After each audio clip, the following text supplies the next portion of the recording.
Yeah.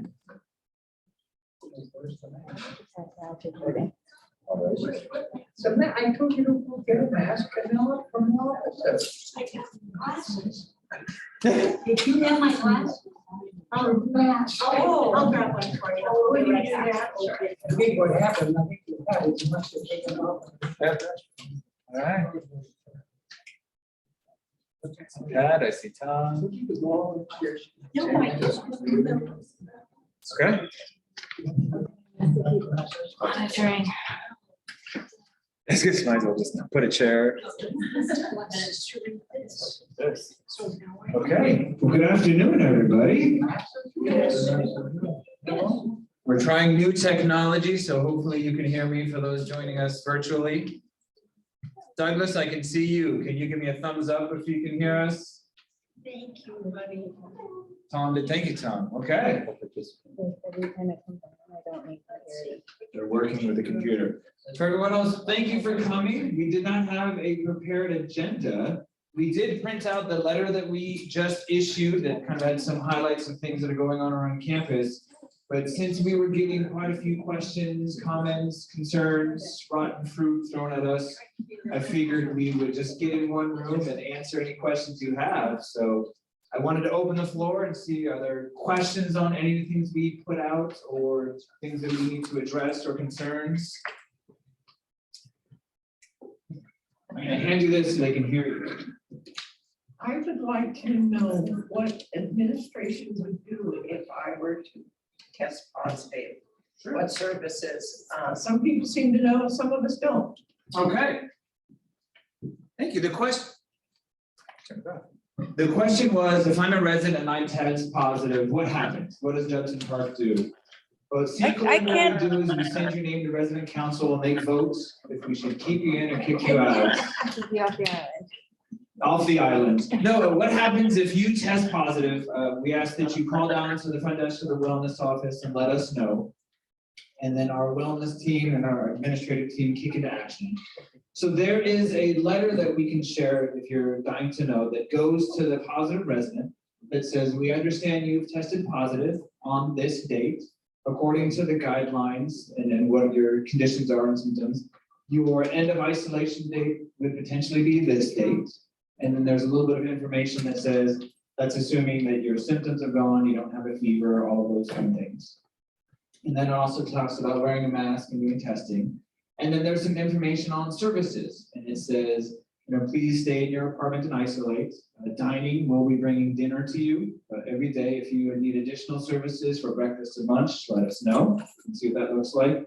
It says that housekeeping will be put on hold for the time being.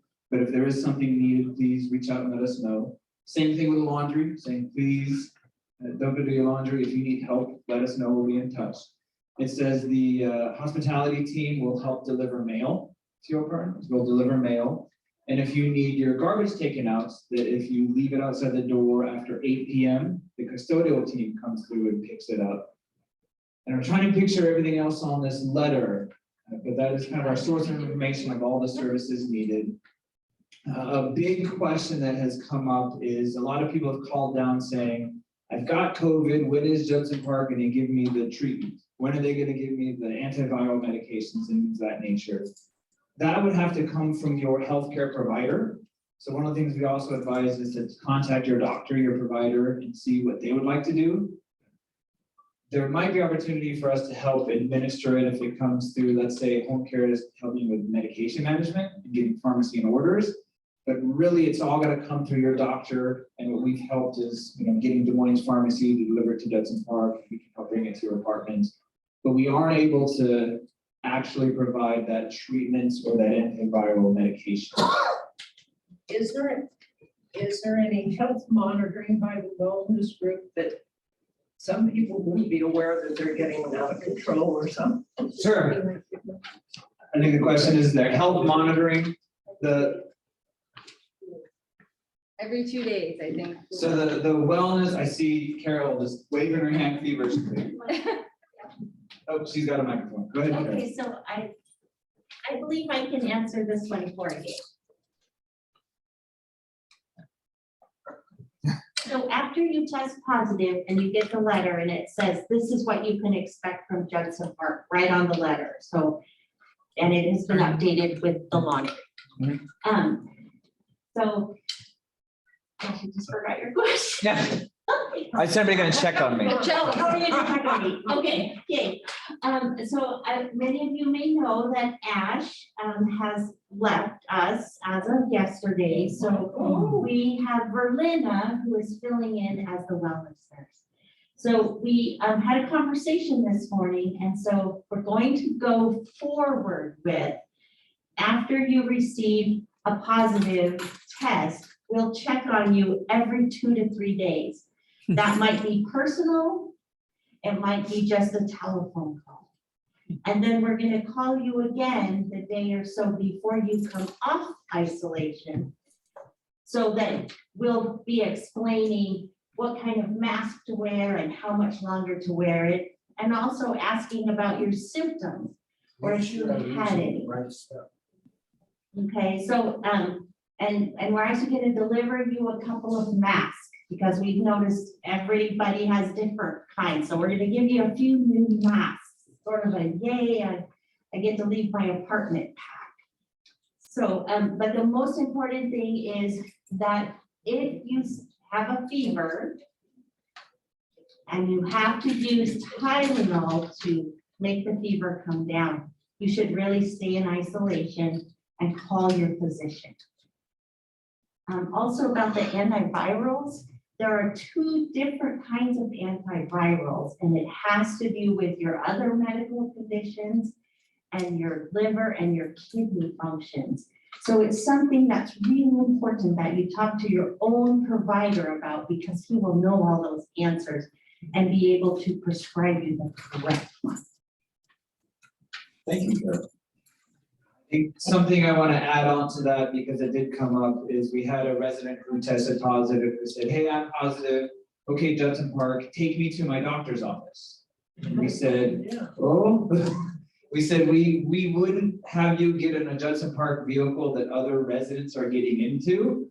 So we wouldn't take you, but we can help coordinate. We can call a provider and a service.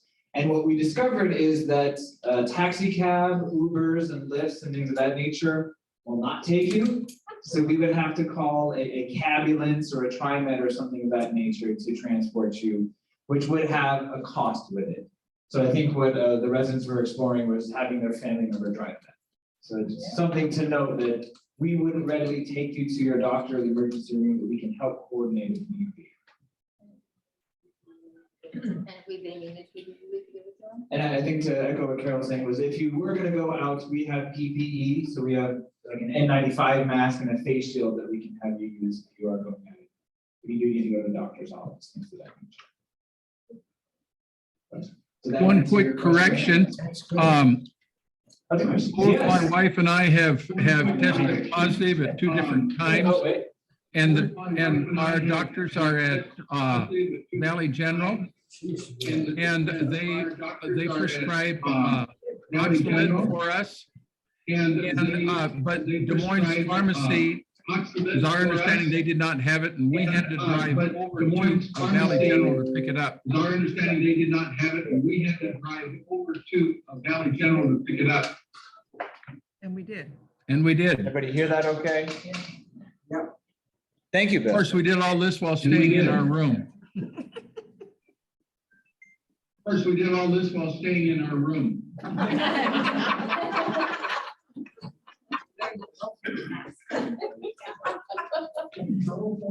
Yes. We are still not allowed to have our family come to the bistro and have a lunch with us. That was a question, but I didn't know how to say the question. That's okay. Okay, the question was, can I have family come in, and what about the bistro? We were, then we weren't, and then we were, then we weren't. Because of the current activity, we were asking people to be mindful and to not.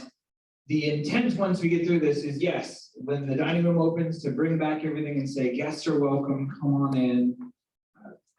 And our one stipulation we want to say is just being mindful. So if you bring in 10 guests and you end up taking all the chairs at the bistro, But during the current activity, we're asking everybody to please be mindful, still have your visitors, have your guests, just really try and have them in apartments. So they're still coming through and taking some stuff and going back. So the official answer is we have not said no, we're just asking people to please be mindful. Well, they can come to my apartment. Yes, your apartment, absolutely. And try to be mindful of spacing kind of going on. Okay, thank you. Yes, good question. Yes, Paul? I've heard that the current quarantine time is 10 days. But when does that start? The question was the current isolation time is 10 days. And I'm looking at Carol to make sure I say it correctly. I think it depends on the start of symptoms and or the test date. So let's say you started symptoms Monday, but you said, oh, I'm feeling okay, and then Wednesday tested. It would start from the date of the symptoms. Or if you were asymptomatic, it would be that test date. I'm getting a head nod, but I'm correct. So no, that doesn't mean you can't have symptoms and wait 10 days and then test and say, I'm done. Shirley. Oh, sure, yes. But what if you have been isolated for 10 days, but you still test positive? So I think the question is, if you have been self-isolating and then all of a sudden test positive, what happens? What you're just saying? It would start from that test date. There's a question from that says that different from CDC regs. So for Judson Park, residents must stay in their room for 10 days. So thank you for the question. With our most recent activity we saw in the health center, Department of Health reached out to us and said, with this current outbreak, we're seeing the transition rate being very high.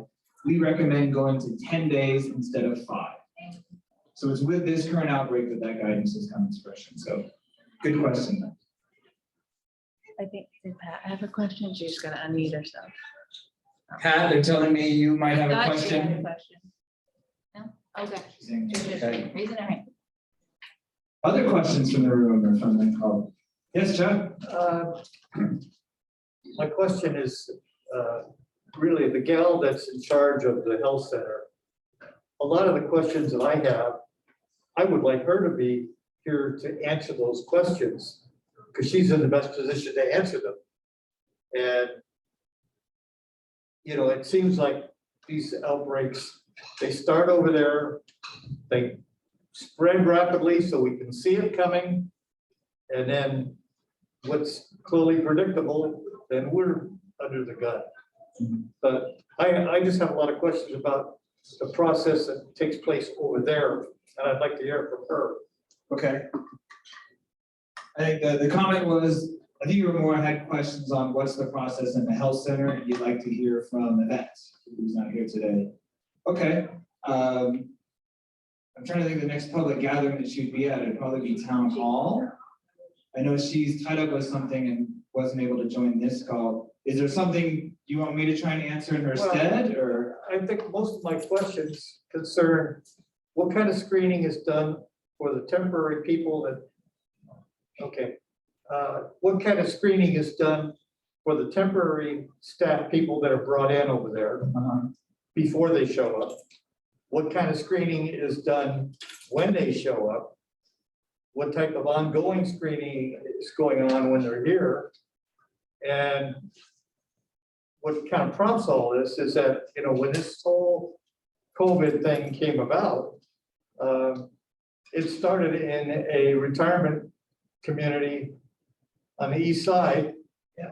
And it was being spread by the temporary staff workers that were working multiple facilities. And, you know, they just kept stirring the pot with spreading the virus. And I'm sure that there are several, if not a lot, that work here that also work at other places part-time. So it's being brought in by somebody. And I kind of want to get to the root cause of, you know, how is this getting in repeatedly? And what are we doing to shut the door, so to speak? Sure.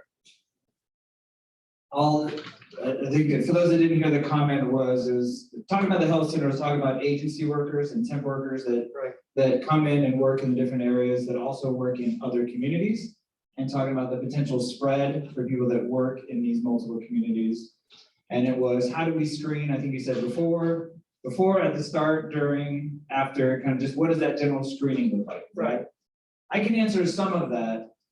So in different levels of our community, there are different requirements for testing. So we screen everybody at the beginning of the shift, whether you're a team member, whether you're a temporary team member.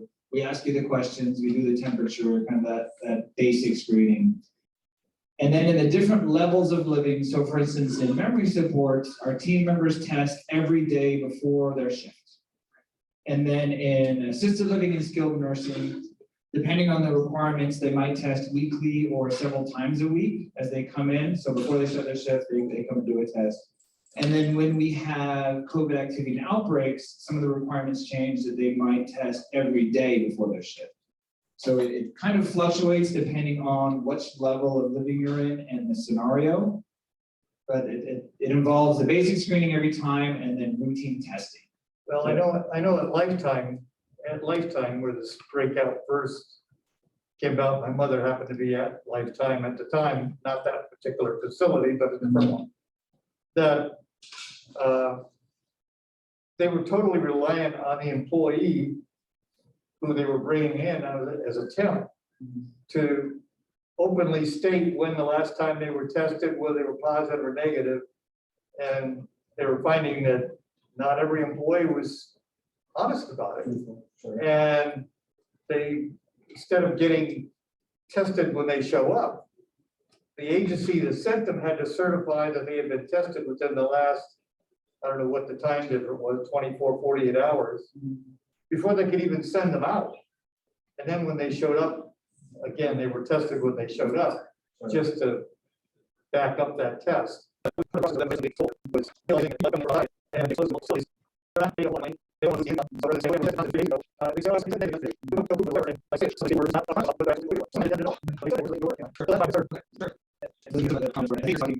started, I remember there was testing everywhere and those were tests. And then I remember the vaccine came out, a lot of the vaccine, now it's vaccine, so they are, and so they require some access to testing. But I think the point that you touched on is a valid point, is that in theory, we don't know who's exposed where, why, how. As people living in community, both team members and residents around, so we don't know. And there's a bit of a system. So we test positive on campus, whether they're resident or team member. To tell us, so that is a crack quality system. But before that, we have root testing, we have those different areas. There's not a system. So we got away from the original control in place. First thing happened, started to see a resurgence of the virus going back around. And I think that the rounds is smart health, so we have to do so performance. But the routine or the heavy testing programs have dropped off. And I think that's kind of what I'm seeing right here too about rare cases. You know, the next day comes down, these come up, and it's kind of the scaling or the seesaw. And the thing I think is about people that usually ask you to ask. So I think at the town hall, but we give her up to teach us some of this questions. What does it do? Thanks to that's okay. Hands. I have a bigger question. Sure.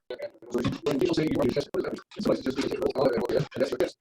I don't think that's a show that possible. The other thing that I really want to know is not taking out people, it's a state code thing that says this is how the virus spreads. And we don't have anything about it, nor is there any data out there that says this is what we're making decisions that we're obeying based on what. Anyway, so I think the first question was that it's not like between screening and testing. So when we talk about screening, testing, temperature, actually those things. When we say testing, that's the table fall, the solution, like we say screening, that's the test. I didn't answer your question about that. Right? If you look at the Washington State Department of Health, they have one data, you actually go down to state, the zip code, what transmission rates are those people that tested in areas. And in Illinois, our transmission rate is very high. That means the number of people that test, right, a big number of positive tests. So what that does is sometimes change, you know, 40% that change by wear a mask, not wear a mask. If the transmission rate is low, so the person when I was shopping at the time, I might not wear a mask. But I know that the transmission rate for on the located is high, I wear a mask to protect myself. And you can get all that data off the Washington State Department of Health. And it will tell you even down to whether people who are more susceptible to the virus, immunocompromised people, you can sort by age. So then we were so many tested in the state of Washington that probably 6 months ago, we stopped doing all tests, then we only do positive tests. So that's the only little thing that is really most human. So it's all the only thing. So routine testing of residents, we don't need testing of teamers.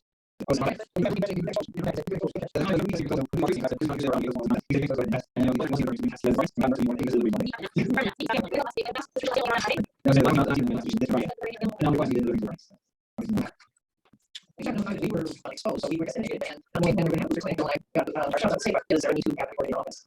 If you use your last put in your file. If I know those are, I would. Yes, you appreciate knowing you can put your file. I know you're with. So last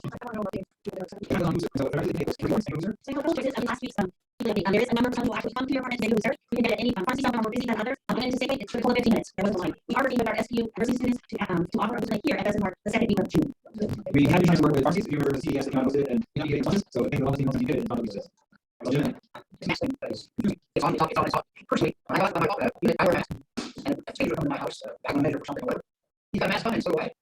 But, and I'm just being over, I hate every record. It's the doubles, yeah. So we have the campus goes forward about restaurant, the Washington mask mandate has ended. There are outlets in humility, they give guidance that says, hey, we recommend to your residents here to wear masks. So now it's situationally, so there's not a statewide mandate anymore. So that's something you need to as it happens to be regulations that do masks. And then you totally say everything off. The only country that now the teachers will still wear masks. The residents are out here with. Okay, so what you're telling me is, despite the 200 the residents, some of them don't. Some of them don't. The recommendation is out there is yes, is wear masks, but there are some residents who choose to wear masks, yes.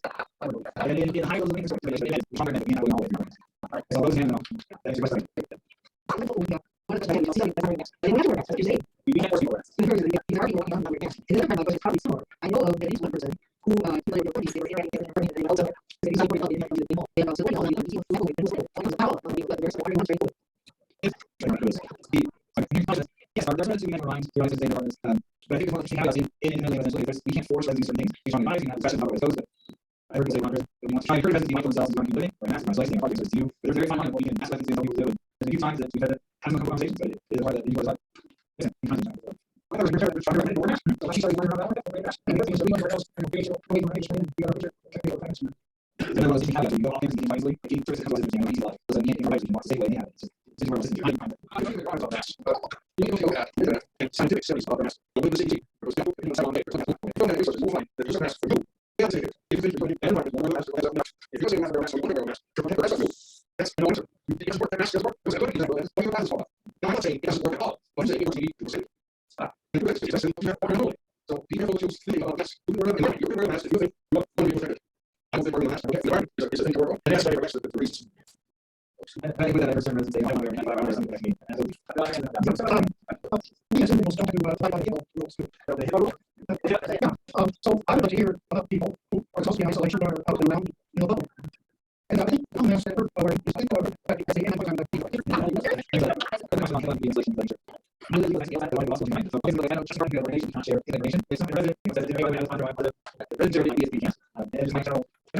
if you hear about somebody's service, we should see all the friends. Yes, and there were two children, opened the freezer door, took some ice cream bars, looked at it, and it kind of flew back, and then they closed the door. And they were minor employees working right second. It was I thought on the street that they opened the freezer and took ice cream bars and that's back. So I think there are two from other people, in case they're aliens. I think there's 2,000 people on last, use the else to prevent people alarms, we share the information. All hands.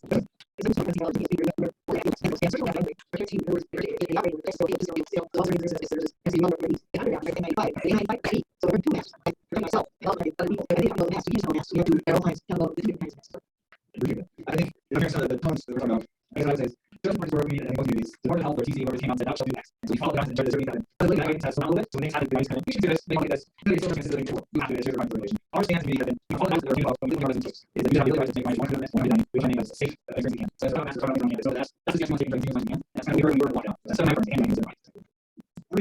I just wait working for I can see if the numbers are referring to anyone.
Thank